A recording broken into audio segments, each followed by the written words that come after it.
Very good evening. It's Jubes & Co with me, Bev Turner, this evening, and I'm delighted to say that keeping me company are Conservative Life peer Daniel Moylan and co-founder of Novara Media, Bastiani. Right. Two fairly alarming stories, but not terribly surprising, out today regarding our children. What's being dubbed as Britain's obese lockdown generation is set to cost the economy £8.7 billion. And meanwhile, British kids are spending longer than any other country on TikTok at 127 minutes a day. That's right, just over 2 hours a day. Have we given up on the next generation? This is the under 18s, by the way. Right, Aaron, let me come to you. These two stories, these two statistics, these figures about the fact that we've got now these children, they're unhealthy, they are bigger, they're eating too much, they're not moving, and TikTok is not a coincidence. Where does the responsibility lie with this? Is it just the parents? It takes a village to raise a child, right? The teachers should be involved. What do you think? On the TikTok point, I actually think it's bigger than the parents, it's bigger than the teachers. You have to understand, and people always talk about this, you know, you can do X, Y, Z and you can beat social media addiction. On the one side of the screen, you have a 13-year-old child. On the other, you have thousands of developers who are systematically trying to engineer an addictive product. Correct. That child cannot win, can never win. It's like trying to beat the house. The parents can't win, the teachers can't win. So I think when it comes to social media addiction, we need government regulation and oversight with regards to kids accessing this stuff when and where. You know, I wouldn't allow kids to have a smartphone younger than 12, personally. Yeah. And I think in schools, no phones should not be happening. And I think finally, probably limit access to social media apps. How you enforce this is hard. The other two are very doable, to 2 hours a day. Realistically also, though, it has replaced television. So I know it sounds awful, but, you know, when I was a kid, we'd watch TV for 3 or 4 hours a day, which also wasn't particularly healthy. So I think it's a big part, like you say, of the obesity epidemic. But I feel we shouldn't blame the children because the stuff going into the food, ultra-processed food, is not their fault. And these addictive products, and they're engineered to be addictive, aren't their fault either. But any parent who's nearly thrown an iPhone across the room, and I am one of them, will know that it's very difficult not to blame the children when they won't put down those blooming devices, and they are addictive. I guess what I'm interested in, particularly, Daniel, is we need a collective responsibility to the next generation. And I don't feel the will is there from teachers, from politicians, as you say, from tech giants. It's in their interest to create algorithms which will create an addiction. And also from parents, because it's so hard for us when it feels like we're the only ones pushing water uphill against these massively influential forces. Well, I just want to say, when I was a kid, we didn't watch television 3 or 4 hours a day because it was in the test card until 5 o'clock. I'm that old. Look, I sort of feel I live in a parallel universe. Last year, I spent a huge amount of my time in the House of Lords working through detailed scrutiny of the legislation on the online safety bill, which was a bill that, an act as it now is, which has huge implications for adult free speech and for the management of the internet, but has all been done in the name of protecting children. And that's the apparatus that the government has put in place to protect children. And what do we hear? While we hear the answer isn't any of that, the answer is you're going to ban kids from owning smartphones under a certain age. And what was the other thing you said? It's all not in schools. Not in schools. Obviously, some schools already do that. They shouldn't be in school. I totally agree on that. They should not be allowed in schools. Absolutely no problem with that at all. But, you know, we've got these silver bullet answers which are going to solve the whole problem. It is first and foremost, obviously, the parents' responsibility. That doesn't mean it's only the parents' responsibility.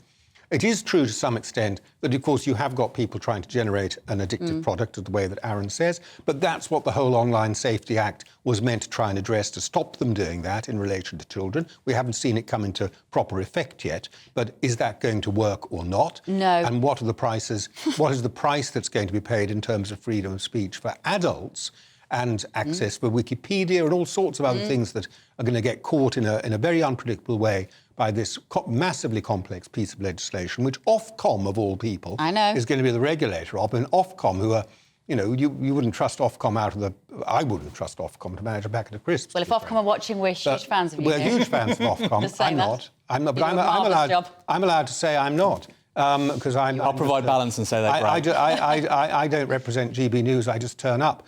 You have to say something It different. terrifies me that Ofcom are going to regulate the internet. Yeah, I It can't believe literally it. keeps me awake at night. The idea that but also in terms of the online safety bill, the idea that as adults you can't look at adult material without perhaps giving a facial recognition of who you are with your identity in order to get... And also the future of encryption. Whether you can actually continue having encrypted text messages through WhatsApp and other services that offer encryption. Yeah. Whether you can do that, whether that'll still be allowed, nobody knows how that's going to work either, because Ofcom now has the power to require the operators to break the encryption in certain circumstances, and there we are. So I don't actually have any easy answers to this. As Aaron says, people look at TikTok. I mistrust the fact that TikTok is a Chinese product. I've never looked at TikTok myself. I've never signed up. I think it's a lot of people dancing, isn't it, or something? Basically, why would you want to look at a lot of people dancing? Because it's tiny little short videos, short clips, which are a few seconds each. And this is my concern. This is why it's different to television, because at least at television, your parents might be outraged that you wanted to watch something like Grange Hill, it would have been in my day, because somebody might have said a swear word on it. Peyton Place. But at least what was it for you? Peyton Place. Peyton Place. What was the programme your parents didn't want you to watch, Aaron? My parents were pretty quite liberal, actually, I must say. Explains I was watching a The lot. Simpsons or, The Family Simpsons, Guy. you're so young. So, Well, but TikTok is a series of very short clips, and it is often just people performing in their own home. It is nonsense, and my concern is it atrophies the attention span. I think they should be made to learn chunks of Shakespeare by heart. And it isn't allowed in China. So even though it's a Chinese-made app, it is banned in China. So China know that the Western kids are becoming thick and badly influenced, because the Chinese kids are all fine. Interestingly enough, China has the limit, I think, of several hours for children below a certain age accessing this stuff. So it can be done. But, of course, in this country, we have this attitude, well, we can't learn anything from China. They've learned a hell of a lot from us over the last 40 years. They've taken the best from our society. They sucked the lemon dry, but we can't learn anything from them. There you go. I would say quickly as well, two people that didn't let their kids have smartphones, guess who they were? Bill Gates, Steve Jobs. There you go. I always tell my children that when they say that I'm awful because I have the app, I have the Custodio app, who part of the people who've done this research about, you can turn it off. You can then use your phone to turn off their phones. You don't have to fight it out of their hand or anything. But let me just briefly, Daniel, talk about the obesity epidemic, because it's flipped so far in the other direction. We used to say, don't let children get... we must protect them from an eating disorder. You don't want teenage girls to be anorexic. I'm much more worried about my children, my daughters being very overweight than I am about them being anorexic, because they see it as a celebration. And they may look beautiful outside. They may look beautiful still. You get beautiful, bigger ladies. But inside is not looking healthy. That's what worries me. Well, I'm a little bit sceptical about all of this. I walk up and down streets like other people, and I expect to see all these obese kids all over the place. And you do see some obese kids, but let's remember what obesity means. Obesity is not being overweight. On the BMI scale, you've got 4 grades. You've got underweight, normal, overweight, and obese. And you have to be quite a lot overweight, I think it's a score of 30 BMI, before you hit obese. Obese is really quite serious. And we talk about this. When you look at the numbers, what you see is that the numbers are 4% higher than expected. Now, that translates into about 50,000 kids. That's 50,000, perhaps too many. But it's not like... I don't regard this as being the sort of epidemic it's being cried up as by the medical profession the whole time.